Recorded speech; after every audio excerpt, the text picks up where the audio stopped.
Good morning बच्चों। Online class में आप सभी का स्वागत है। आज हम देखेंगे साहित्य सागर में लेसन नंबर 4 नेताजी का चश्मा।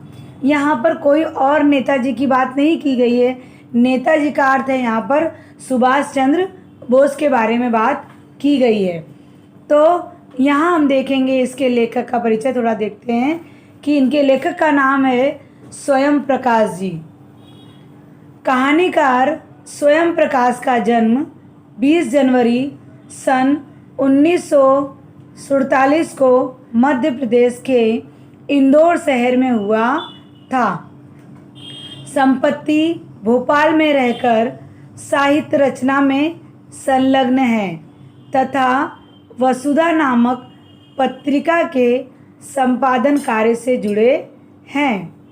स्वयं प्रकाश जी की रचनाओं में वैज्ञानिक सोच, सहजता तथा सरलता का अनूठा सम्मिश्रण देखने को मिलता है। आपकी भाषा शैली सरल, बोधगम्य एवं प्रवाहमयी है। इनके 13 कहानी संग्रहों का प्रकाश हुआ है। सूरज कब निकलेगा, आएंगे अच्छे दिन भी तथा आदमी जात का आदमी अति ख्याति प्राप्त संग्रह है। हम सफ़रनामा में रेखा चित्रों का संकलन है। स्वयं प्रकाश जी को अनेक पुरस्कारों से विभूषित किया गया था। उनकी एक रचना नेताजी का चश्मा भी है जिसे आज हम पढ़ने जा रहे हैं। अब हम देखेंगे, सबसे पहले इस लेसन के अंदर हम देखते हैं कि पात्र कितने हैं। तो इसमें मुख्य 3 पात्र हैं, जिसमें पहला नाम है हालदार साहब, दूसरा नाम है कैप्टन चश्मे वाला, चश्मा बेचता है उसका नाम कैप्टन है, और थर्ड नंबर का है पान वाला। पहले हम इसके विषय, इन तीनों के विषय में थोड़ा परिचय ले लेंगे, उसके बाद हम लेसन का भावार्थ समझेंगे। तो सबसे पहले इसका चरित्र चित्रण देखेंगे। हालदार साहब, तो हालदार साहब किस प्रकार के व्यक्ति हैं उनके बारे में हम देखेंगे। तो हालदार साहब बहुत ही भावुक एवं सहृदय व्यक्ति हैं, बहुत ज़्यादा भावुक हैं। इसीलिए उनके मन में देशभक्ति की भावना भी बहुत कूट कर भरी हुई है। वे कहीं भी किसी भी नेताजी की तस्वीर देखते थे तो वो सावधान की मुद्रा में खड़े हो जाते थे। एक दिन वे अपनी कंपनी के लिए काम करने के लिए अपनी गाड़ी के साथ कहीं जा रहे थे तो उन्होंने चौराहे पर सुभाष चंद्र बोस की मूर्ति देखी। तो तुरंत ही वे सावधान की मुद्रा में उनके सामने जाकर खड़े हो गए, और वे ये भी नहीं चाहते कि कोई दूसरा भी देशभक्त की मजाक उड़ाए। वो उन्हें बिल्कुल पसंद नहीं था, क्योंकि जो कैप्टन चश्मे वाला था वह भी सुभाष चंद्र जी की मूर्ति के आँखों पर चश्मा लगाने का काम करता था। तो जो पान वाला था वो कैप्टन की मजाक उड़ाया करता था, वह भी हालदार साहब को अच्छा नहीं लगता था।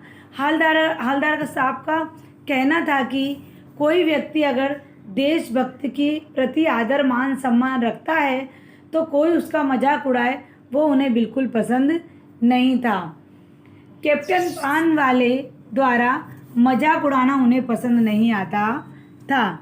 निर्धन चश्मे वाला के प्रति उनके मन में सहानुभूति तथा आदर था। किसके प्रति आदर था? कैप्टन के प्रति। जो कैप्टन चश्मे वाला था वह भले ही गरीब था पर उसके लिए हालदार साहब के मन में बहुत ही आदर और सम्मान था।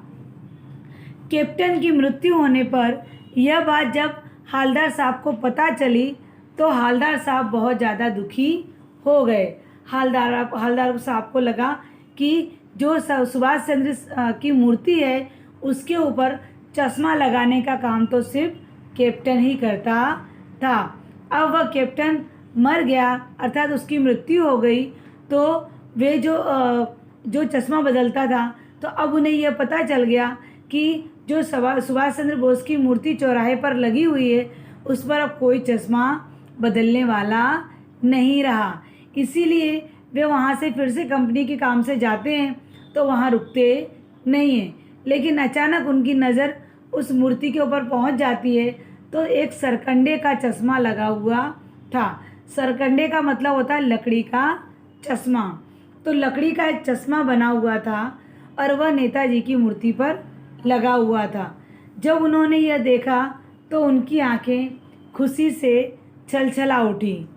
छलछलाने का मतलब उनकी आंखों में आंसू आ गए। यह था हवलदार साहब का परिचय। हवलदार साहब बहुत ही भावुक और सहृदयी व्यक्ति थे। अब हम देखेंगे कैप्टन वाला, कैप्टन चश्मे वाला।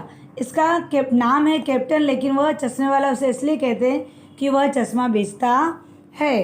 कैप्टन एक बूढ़ा व्यक्ति जैसा है और दुर्बल शरीर यानी कमज़ोर और एक पैर से लंगड़ा तथा निर्धन व्यक्ति है। निर्धन अर्थात गरीब व्यक्ति है जो चश्मा बेचता है।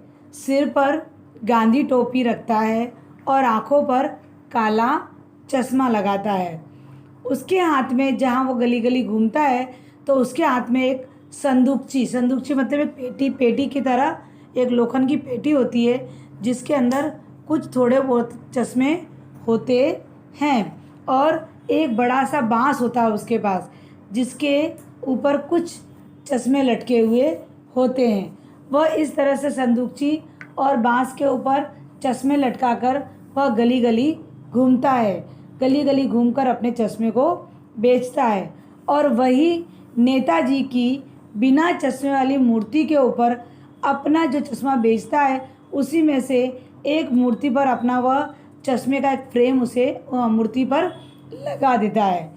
वह मूर्ति पर लगा दे, उसे बिना मूर्ति पर चश्मे वाली मूर्ति उसे अच्छी नहीं लगती।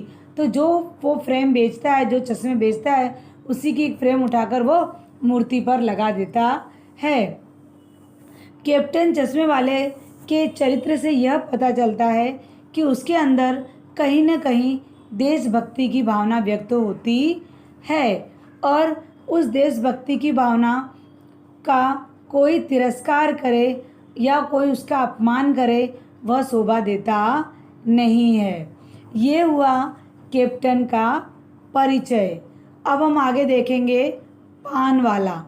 हम आगे देखेंगे पान वाले का परिचय। पान वाला एक भावुक और काला, मोटा तथा हंसमुख व्यक्ति है। उसकी तोंद ही बहुत बड़ी है क्योंकि वह पान बेचने वाला हमेशा अपनी एक जगह पर बैठा रहता है और सभी का मजाक उड़ाता रहता है। लेकिन उसकी भावनाएं बड़ी ही कोमल हैं। बहुत ही सीधा साधा व्यक्ति है, लेकिन वह किसी का मजाक उड़ाने से पीछे हटता नहीं है। एक बार कैप्टन जो चश्मा बेचारा पतला कमज़ोर व्यक्ति है, उसके बावजूद भी वह कैप्टन वाले चश्मे वाले का मजाक उड़ाता रहता है। उसका यह व्यवहार सही नहीं है पर फिर भी वह उसका मजाक उड़ाता है।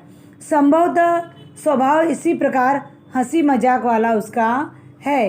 तभी तो जब लेखक उससे पूछते हैं कि नेताजी के चश्मे के विषय में पूछने पर वह मुस्कुराता हुआ यानी कि अपनी लाली काल बत्तीसी को दिखाता है और हंसकर ज़ोर से बोलता है कि मास्टर चश्मा बनाना भूल गया होगा। उसके मन में भी कोमल भावनाएं तो हैं ही।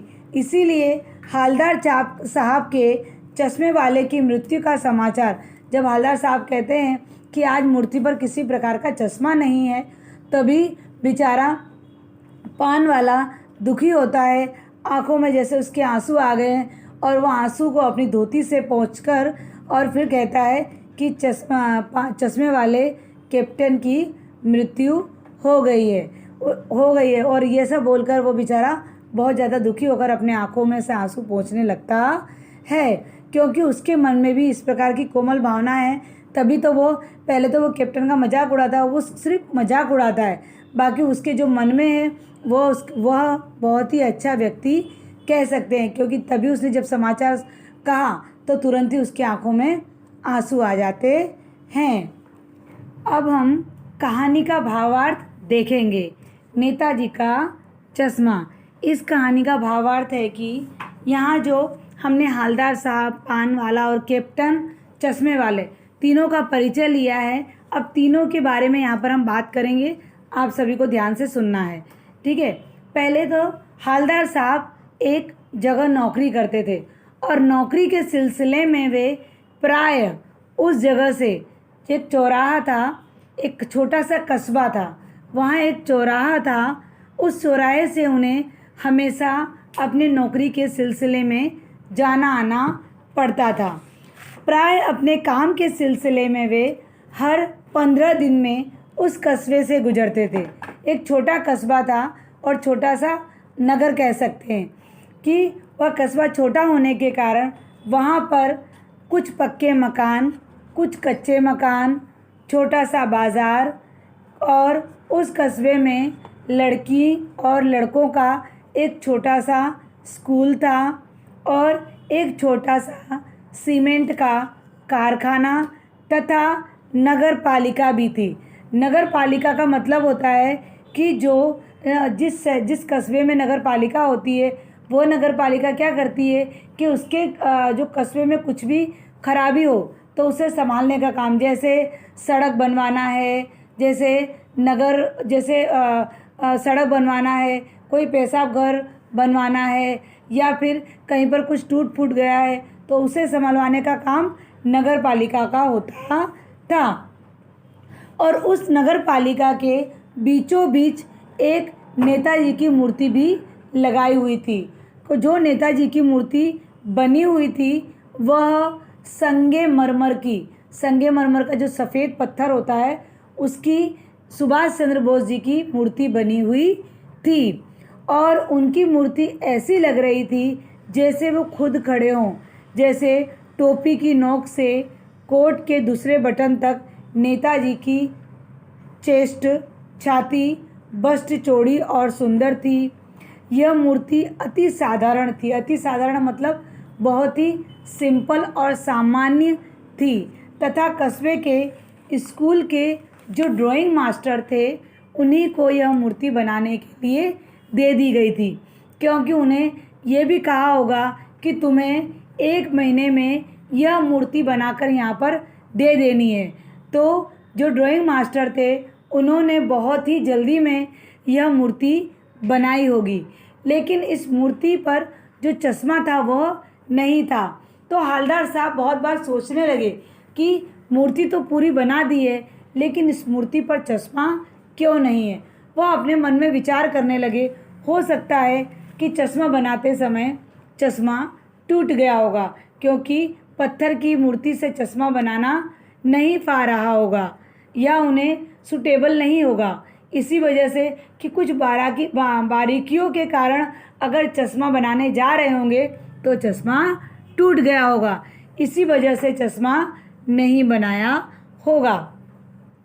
हालदार साहब जब पहली बार उस कस्बे से गुजरे तो वर्दी में संगे मरमर की मूर्ति देखी कि उस कस्बे से जब गुजरे तो चौराहे पर भी एक संगे मरमर की मूर्ति, सुभाष चंद्र की मूर्ति लगा दी। और जैसे ही उन्होंने सुभाष चंद्र की मूर्ति देखी तो उन्हें तुरंत ही उनके नारे याद आने लगे। उन्होंने कौन सा नारा दिया था? दिल्ली चलो, तुम हमें खून दो, हम तुम्हें आज़ादी देंगे। इस प्रकार के नारे उन्हें हालदार साहब को याद आने लगे। एक बार की बात है कि उन्हें कुछ न कुछ कमी खटकती थी। किसके ऊपर? उस मूर्ति के ऊपर, कि उनकी आंखों पर चश्मा तो था नहीं, और जब चश्मा था भी तो कैसा था? चौड़े फ्रेम वाला एक वास्तविक चश्मा, वास्तविक अर्थात सही में लगाया हुआ चश्मा, संगमरमर का बना हुआ नहीं था। जैसे पूरी मूर्ति संगमरमर की बनाई हुई थी, लेकिन जो चश्मा था वो संगमरमर का नहीं था, वह चश्मा था असली। उसे देखकर उन्हें ऐसा लगा कि यह आइडिया भी एक नया है, यह आइडिया एक नया है कि चलो अगर मूर्ति बनाते समय पत्थर की मूर्ति तो बन गई लेकिन चश्मा न बना हो, इस वजह से इन्होंने यहाँ पर सही में रियल का चश्मा लगा दिया है। इसीलिए हवलदार साहब कहते चलो कोई बात नहीं, ये भी एक नया आइडिया है। आज आज भी लोगों के मन में देशभक्ति की भावना है, इसीलिए तो वो उनके आँखों पर जो चश्मा नहीं था तो किसी भी तरह से उनके आँखों पर चश्मा लगा दिया। मतलब जो भी इस चश्मा इस पर लगा रहा है उसके मन में कुछ न कुछ देशभक्ति की भावना विराजमान है। वरना आजकल तो मानव के मन में देश प्रेम की भावना तो लुप्त होती जा रही है, हमेशा के लिए खत्म होती जा रही है, क्योंकि मन स्वार्थी हो गया है, व्यक्ति स्वार्थी हो गया, वो अपने आगे कुछ देखता नहीं है। एक मन में सोचा कि ड्राइवर को गाड़ी आगे बढ़ाने का संकेत दूं और चले गए। इतना देखकर वो वहाँ से चले गए। हवलदार साहब पुनः उस कस्बे से गुजरे। फिर से एक बार तो वो गुजर चुके थे, फिर से उस कस्बे से गुजरे। उन्होंने देखा कि नेताजी की आंखों पर अन्य चश्मा लगा हुआ है। मतलब पहले चौड़े फ्रेम वाला था, अब कुछ काला चश्मा, यानी अलग अलग चश्मा उनके, कभी चौड़ा, कभी गोल, कभी काला, इस प्रकार का चश्मा उनकी आंखों पे लगता रहता था।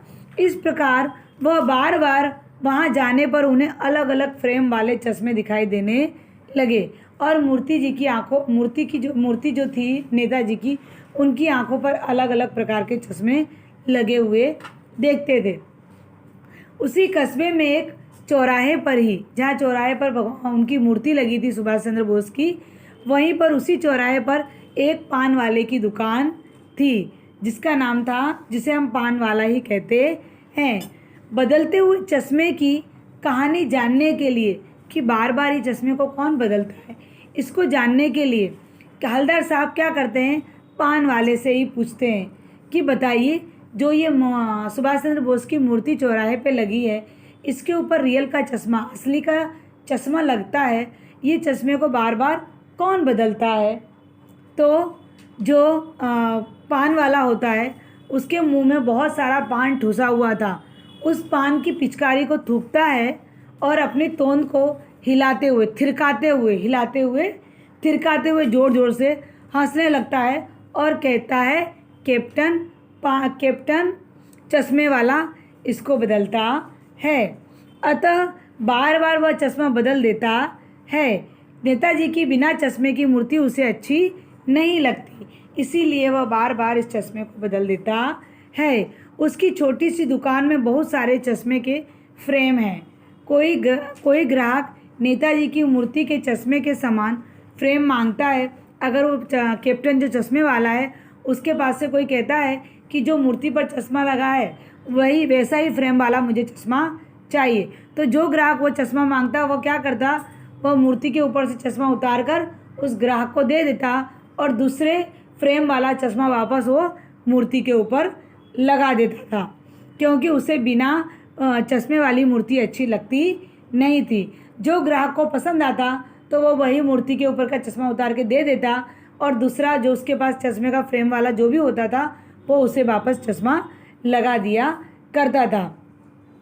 हवलदार साहब ने मूर्ति में वास्तविक चश्मे के विषय में पान वाले से पूछा। उसने हंसते हुए उत्तर दिया कि शायद मास्टर साहब चश्मा बनाना भूल गए थे, इसलिए कैप्टन अपने अपने अलग अलग चश्मे को उसमें वहाँ पर लगा देता है। हवलदार साहब की जो जिज्ञासा थी, जो जानने की इच्छा थी, वह अभी भी शांत नहीं हुई। उसने सोचा कि जो कैप्टन चश्मे को बार बार बदलता है वह या तो कोई फौजी होगा या तो फिर कोई सिपाही जरूर होगा, तभी उसके मन में इतनी देशभक्ति की भावना है, तभी तो उसे बिना चश्मे की मूर्ति उसे अच्छी नहीं लगती, इसीलिए वो बार बार अपने चश्मे को लगाकर उस मूर्ति के चश्मे की कमी को पूरा करता है। पान वाले से पूछा कि अच्छा, तो वो कैप्टन कौन है, कोई सिपाही है या कोई फौज का रिटायर व्यक्ति है, ऐसे पूछा। लेकिन पान वाले ने फिर से अपनी तोंद को थिरकाते हुए, मुंह में जो पान भरा हुआ था, फिर से अपने पान को थूकते हुए, पिचकारी मारते हुए और कहता है, अरे कैप्टन तो लंगड़ा है और कुछ पागल भी है। अचानक वह कैप्टन वहाँ से आता है। जब पान वाला और हवलदार साहब बातें करते हैं तभी अचानक कैप्टन वाला दूर से आता हुआ दिखाई देता है। वह तो बहुत ही वृद्ध, लंगड़ा आदमी है जिसके सिर पर गांधी टोपी है, आंखों पर काला चश्मा है। उसके हाथ में एक छोटी सी संदूकची है। छोटी सी संदूकची मतलब उसके अंदर छोटे मोटे चश्मे की फ्रेम रखे होते हैं जो लोखंड की एक पेटी जैसी होती है, और हाथ में एक बांस का डंडा है जिसके ऊपर उसने अलग अलग चश्मे लटकाए हुए हैं। वह फेरी लगाते हुए चश्मा बेचता है, अलग अलग गलियों में जा जाकर वह चश्मा को बेचता है। हालदार साहब इस देशभक्त व्यक्ति के विषय में अधिक पूछना चाह रहे थे, किंतु पान वाले ने आगे कोई बात नहीं की। तो हालदार साहब अपनी जीप में बैठकर वापस वहाँ से चले गए। लगभग 2 वर्ष तक वो इसी तरह से उस चौराहे से गुजरते रहे और मूर्ति को देखते रहे। फिर वो मूर्ति को देखते, फिर वो वहाँ से चले जाते। इस प्रकार से वो मूर्ति के ऊपर 2 साल तक नए नए चश्मे को, अलग अलग चश्मे को लगा हुआ देखते रहे। एक बार एक समय ऐसा आया कि नेताजी की प्रतिमा पर, मूर्ति पर किसी प्रकार का कोई चश्मा नहीं था और चौराहे की सारी दुकानें, सब कुछ बंद था। वहाँ पर पूरा शांत वातावरण था। हालदार साहब ने सब जगह देखा और वापस वो अपनी गाड़ी में बैठकर वहाँ से चले गए। फिर कुछ समय के बाद हालदार साहब का वहाँ से गुजरना हुआ। हालदार साहब वहाँ से वापस निकले तो उन्होंने देखा कि इस मूर्ति के ऊपर अब किसी प्रकार का चश्मा नहीं है, किसी प्रकार का वहाँ पर चश्मा देखने को नहीं मिला। हालदार साहब वापस दुखी हो गए और हालदार साहब फिर से कुछ जानने की इच्छा के लिए पान वाले के पास जाते हैं और वह पान वाले से पूछते हैं, अरे भाई, अब ये मूर्ति पर चश्मा क्यों नहीं है? जो तुम्हारा कैप्टन था, जो रोज़ रोज़ इस पर चश्मा लगाता था, वह कैप्टन अब कहाँ गया कि उसने अब इस मूर्ति पर चश्मा लगाना बंद कर दिया है।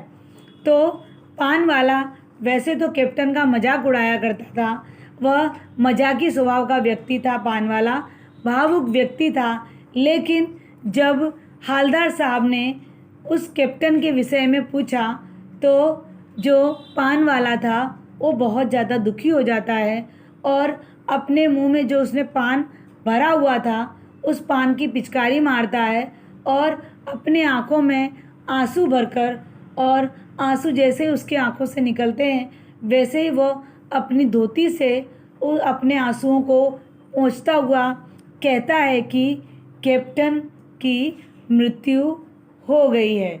ऐसा कहकर उसकी आंखों में से आंसू निकलने लगते हैं और वहीं पर हालदार साहब भी खड़े खड़े दुखी हो जाते हैं और कुछ सोच समझकर वह कहने लगते हैं कि देश के प्रति बलिदान होने वाले शहीदों का लोग उपहास करते हैं, उनका मजाक उड़ाते हैं। किंतु फिर वह ये सब मन में सोचकर फिर से अपनी जीप में बैठकर वो वहाँ से चले जाते हैं और फिर कुछ 15-16 दिन के बाद वापस उनको कंपनी के सिलसिले में वहाँ से आना होता है। पुनः वे आते हैं और फिर 15 दिन के बाद आने के बाद उस दुखद प्रसंग को याद नहीं करने के लिए वह ड्राइवर से कहते हैं कि अब इस चौराहे पर तुम गाड़ी मत रोकना। तो ड्राइवर ने कहा कि तुम तो यहाँ पर रुक के ही पान खाते हो। तो उसने कहा, नहीं नहीं, आज हमें बहुत जल्दी है, हमें यहाँ पान खाने की ज़रूरत नहीं है, कहीं और जाकर पान खा लेंगे। क्यों? क्योंकि मूर्ति पर चश्मा नहीं लगा था तो हालदार साहब इस प्रकार की मूर्ति देखना नहीं चाहते थे। उन्हें ऐसा था कि जो एक आधा देशभक्त होता हो भी, वह उसकी भी मृत्यु हो गई तो हालदार साहब भी इस वजह से दुखी थे, क्योंकि आज सब मानव में देशभक्ति की भावना नहीं है और उनके मन में वो भावनाएं जो हैं देशभक्ति के प्रति लुप्त होती जा रही, गायब होती जा रही हैं। लेकिन एक कैप्टन जो बेचारा इतना बूढ़ा, इतना कमज़ोर, इतना गरीब व्यक्ति होने के कारण भी उसे वह मूर्ति, बिना चश्मे की मूर्ति अच्छी नहीं लगती थी। अब वो एक लास्ट व्यक्ति था, वह भी अब उसकी भी अब मृत्यु हो चुकी है। इसलिए वो जो हालदार साहब थे वो चौराहे पे रुकना नहीं चाहते थे। उन्हें बिना चश्मे वाली मूर्ति अच्छी नहीं लगती थी। इसीलिए उन्होंने अपने ड्राइवर से कहा कि आज तुम चौराहे पर गाड़ी मत रोकना, हम आगे जाकर पान खा लेंगे। लेकिन हालदार साहब अपनी आंखों पर कह सके या फिर अपने स्वभाव से वे मजबूर थे। जैसे ही 4 रास्ते से चौराहे से उनकी जीप निकली, उनकी गाड़ी निकली, वैसे ही उनकी नज़र किसके ऊपर पहुंची? जैसे उनकी नज़र मूर्ति के ऊपर पहुंची तो मूर्ति पर जैसे ही उन्होंने मूर्ति को देखा, वैसे ही अपने ड्राइवर से कहा, रोको। गाड़ी इतनी तेज़ रुकी, इतनी तेज़ स्पीड में थी गाड़ी, इतनी तेज़ी में थी गाड़ी कि गाड़ी रुकते रुकते एकदम सन्न से आवाज़ आई कि चारों ओर के लोग इन्हें देखने लगे। वे मूर्ति की ओर बढ़े और जैसे ही गाड़ी खड़ी हुई, तुरंत उन्होंने गाड़ी में से दरवाज़ा खोला और तुरंत मूर्ति की तरफ दौड़े। तुरंत उन्होंने मूर्ति की ओर देखा। आज मूर्ति की आंखों पर सरकंडे से बना चश्मा था। जैसे ही उन्होंने अचानक उनकी नज़र मूर्ति के ऊपर पड़ी, क्योंकि अभी तक उनकी नज़र, उन्होंने कहा कि मूर्ति पर अब कोई चश्मा नहीं तो मैं देखूंगा नहीं। लेकिन जैसे ही उनकी गाड़ी वहाँ से निकली तो उनकी नज़र उस मूर्ति के ऊपर पहुँच ही गई। और जैसे ही उनकी नज़र उस मूर्ति पर पहुँची, उन्होंने ड्राइवर से कहा, रोको रोको रोको। जैसे ही गाड़ी बहुत तेज़ स्पीड में थी और जैसे ही गाड़ी रुकी, वैसे सुन्न करके आवाज़ आई और आवाज़ आने पर ही वो तुरंत ही गाड़ी में से निकले और दौड़ पड़े। कहाँ? मूर्ति की तरफ। आज उन्होंने देखा कि मूर्ति पर एक सरकंडे का चश्मा लगा हुआ है। सरकंडे अर्थात एक लकड़ी से बना हुआ चश्मा लगा हुआ है। यह देखकर उनकी आंखें खुशी से आंखों में आंसू भर गए। खुशी के आंसू भर गए, प्रसन्नता के आंसू से उनकी आंखें भीग गई। उन्हें लगा कि साधारण मनुष्य के साथ बच्चों में भी देशभक्ति की भावना है। चाहे भले सभी मानव में, सभी बच्चे में देश की भक्ति की भावना हो या ना हो, लेकिन कुछ न कुछ अभी भी देशभक्ति भावना लोगों में बाकी है। तभी तो शायद किसी ने, इस बालक ने वह सरकंडे का चश्मा नेताजी को पहना दिया होगा। यह पूछने के लिए वे फिर से कहाँ पहुँचे? पान वाले के पास। पान वाले से कहा कि आज इस मूर्ति पर सरकंडे का चश्मा लगा हुआ है, इस सरकंडे का चश्मा किसने लगाया है?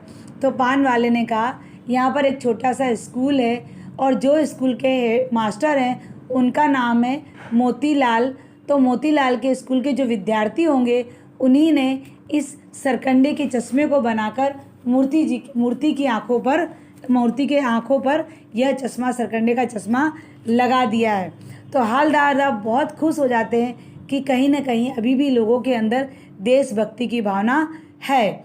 यह कहानी मनुष्य के देश प्रेम को प्रदर्शित करती है तथा यह संदेश भी देती है कि सामान्य देशभक्त का भी कोई उपहास मत उड़ाना। जैसे भी चश्मा लगा हुआ है, उनकी कमी को उस चश्मे ने पूरा किया था। इसीलिए हमारे अंदर भी कहीं न कहीं देशभक्ति की भावना होनी चाहिए। आप सबको यह भावार्थ समझ में आया होगा, यह मुझे पता है, ठीक है ना। अब हम देखते हैं कहानी का उद्देश्य। कहानी का उद्देश्य हालदार साहब अन्य साधारण मनुष्य की देशभक्ति की भावना को उजागर करते हैं। वह जो हालदार साहब हैं वह सचमुच देशभक्त व्यक्ति हैं। तभी वह सुभाष चंद्र बोस की मूर्ति के सामने जाकर नतमस्तक हो जाते हैं तथा एक साधारण कैप्टन जो चश्मा बेचता है उसके मन में भी देशभक्ति की भावना निहित है। तभी तो वह किसी भी तरह से, किसी भी प्रकार का नेताजी की मूर्ति के ऊपर अपना फ्रेम लगा देता है, चाहे वो किसी भी प्रकार का कैसा भी फ्रेम हो। जब वह नहीं रहता, उसके बाद कोई बालक वहाँ पर देखता है कि नेताजी की मूर्ति पर चश्मा नहीं है, तो वह उस मूर्ति पर सरकंडे से बना हुआ चश्मा लगा देता है। तो यहाँ पर कहने का मतलब यह है कि एक साधारण नागरिक के मन में भी अगर देशभक्ति की भावना निहित है तो जिन्हें वे अपने तरीके से विभिन्न रूप में प्रकट करते हैं। धन्य है ऐसे देशभक्त, चाहे वो कैसे भी हो, चाहे वो गरीब हो, चाहे वो अमीर हो, किसी भी तरह से उस व्यक्ति के अंदर देशभक्ति की भावना है।